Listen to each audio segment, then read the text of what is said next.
Imagínate que te doy un papel cualquiera. Un trozo de papel, sin truco, sin nada especial. Ahora imagina que, por algún motivo todo el mundo acepta que ese papel vale 100. Y de repente, con ese papel, puedes comer, pagar un alquiler o comprar un móvil. Lo raro no es el papel. Lo raro es que todos estemos de acuerdo en fingir que no es raro. Porque si lo piensas un segundo, el papel en sí cuesta casi nada. Pero en cuanto alguien le imprime un número y un sello, se vuelve valioso. Y ahí aparece la pregunta que incomoda. ¿Quién decide que un papel vale lo que vale? ¿Y por qué nosotros obedecemos? La respuesta tiene nombre. Se llama dinero fiat. Y no tiene nada que ver con el coche italiano. Fiat aquí significa otra cosa. Y entenderlo cambia cómo miras la economía. Para pillar la idea de verdad, hay que retroceder mucho más atrás que los billetes modernos. Hay que ir a un mundo donde el dinero ni siquiera existía, porque hubo un tiempo en el que la gente no ganaba dinero. Simplemente intercambiaba cosas. Piensa en algo básico. Yo tengo pan. Tú tienes leche. Y negociamos como dos vecinos. Yo te doy pan y tú me das leche. Los dos felices. 0 billetes. 0 bancos. Eso es el trueque. Y funciona. Hasta que deja de funcionar. Porque el trueque tiene un problema brutal. Depende de que justo hoy tú quieras lo que yo tengo. Y yo quiera lo que tú tienes. Si tú tienes leche, pero nadie quiere leche ese día, estás bloqueado. Tienes algo útil, pero no puedes convertirlo en lo que necesitas.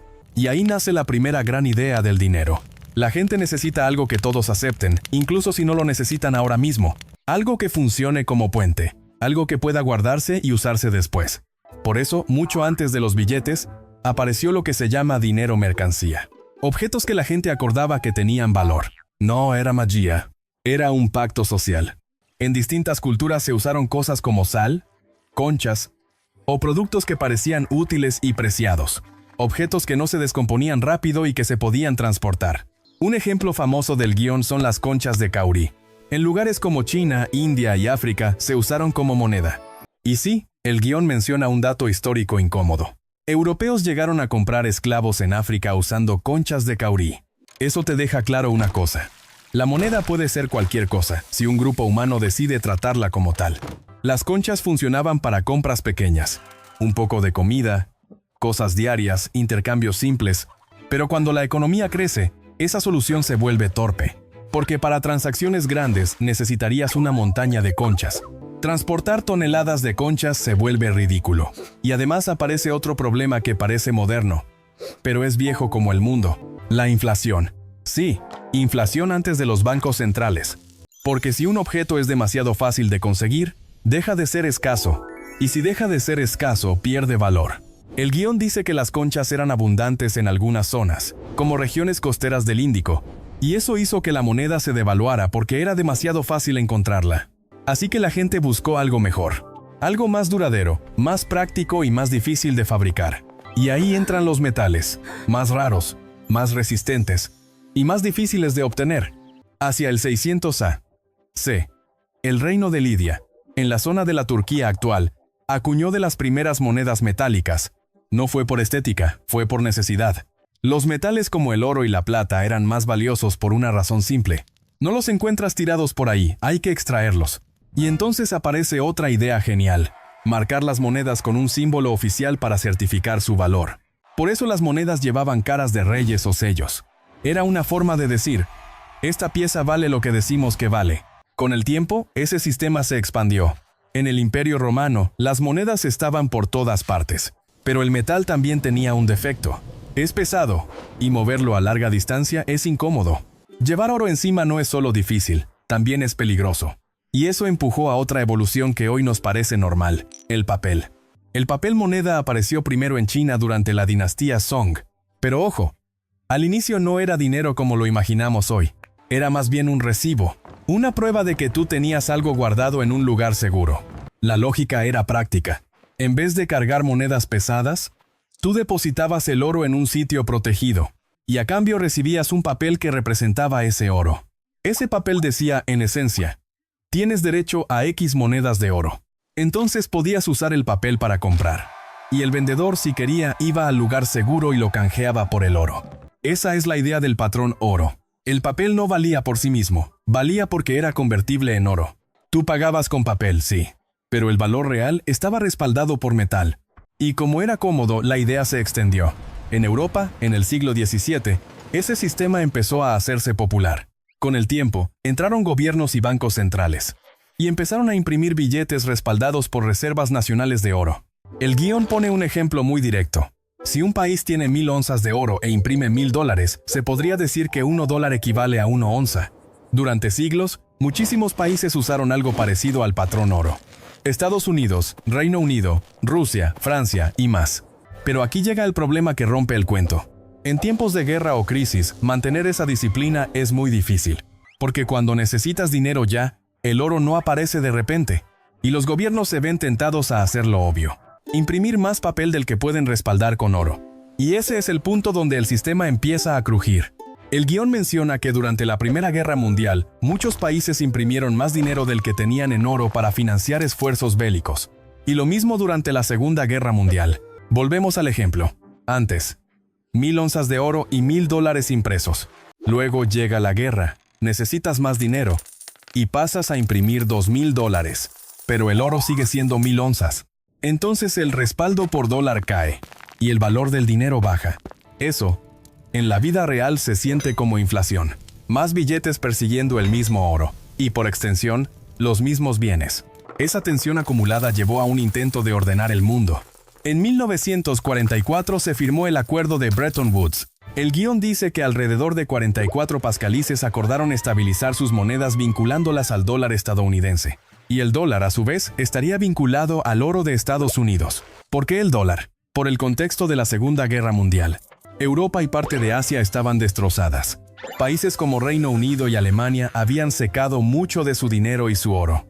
Mientras tanto, según el guión, Estados Unidos controlaba alrededor del 70% del oro mundial en ese momento.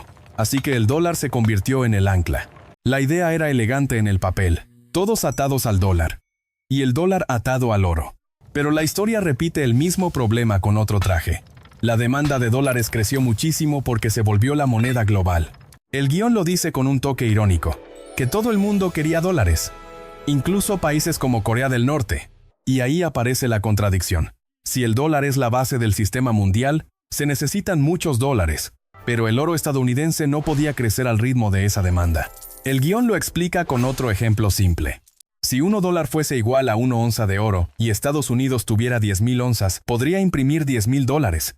Pero si el mundo demanda $30,000, ya no cuadra.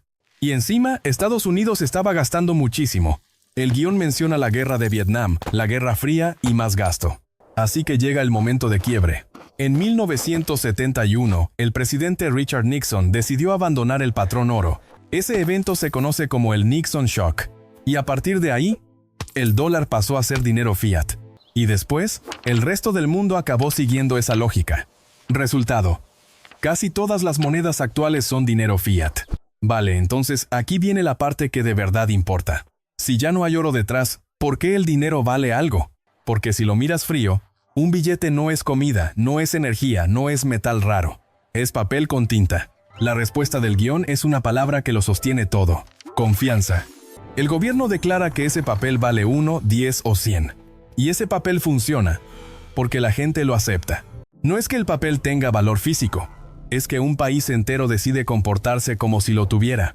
Y aquí entra el significado de fiat. Viene del latín y se entiende como que se haga o hágase.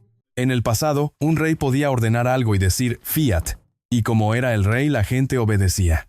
Con el dinero fiat, el mecanismo es parecido. El Estado dice: esto es dinero. Y la gente lo usa porque el Estado tiene poder para hacer que el sistema funcione. Cobrar impuestos, aplicar leyes, sostener instituciones, da igual si te cae bien o mal el gobierno. Mientras sea estable, la gente tiende a confiar en su moneda. El guión pone el ejemplo de Estados Unidos. Como es una de las economías más fuertes, mucha gente sigue confiando en el dólar y por eso sigue siendo demandado.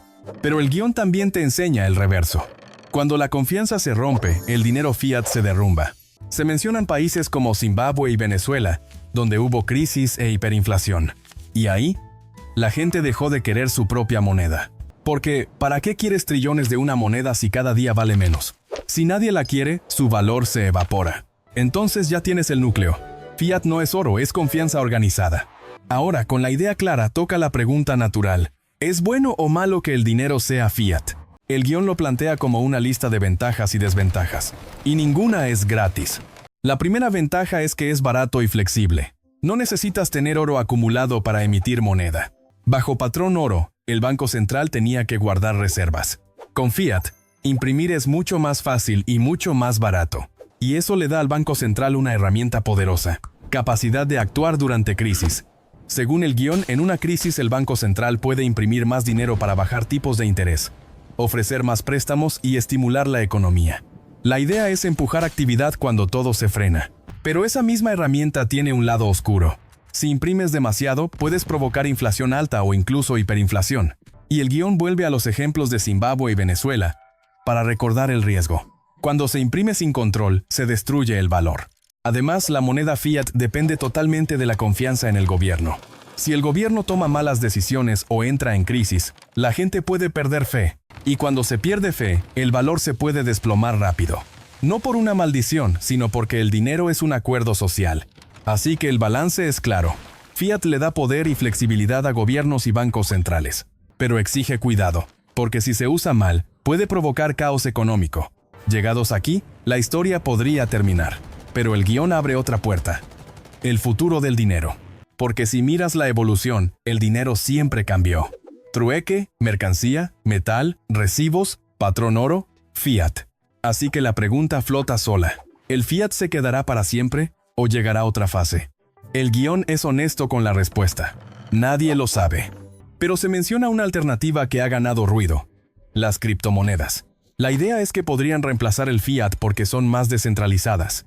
Es decir, no están controladas por un solo gobierno o autoridad central.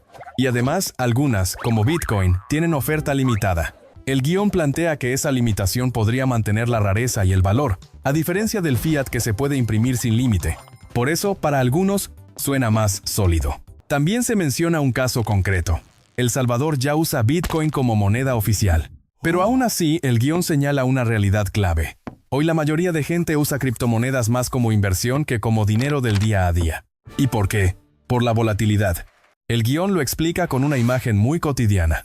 Pagas un café por 0,001 Bitcoin hoy, y mañana quizás sea 0,002 por el mismo café. Eso vuelve el precio impredecible. Y si el precio es impredecible, usarlo como moneda estable se vuelve difícil. Así que, por ahora, la mayoría sigue usando fiat para comprar y vender cosas, y usa cripto como apuesta o inversión. El cierre del guión es casi una frase de equilibrio. Mientras la gente siga creyendo que el gobierno mantendrá el valor del fiat, el fiat seguirá dominando. Pero si más y más gente pierde confianza y adopta alternativas de verdad, podría cambiar la era. No mañana, pero algún día. Y con eso vuelves al punto inicial, pero con otra mirada. El dinero no es valioso por el papel. Es valioso porque tú, yo y millones de personas actuamos como si lo fuera. Y ese como sí es, literalmente, la base de casi toda la economía moderna.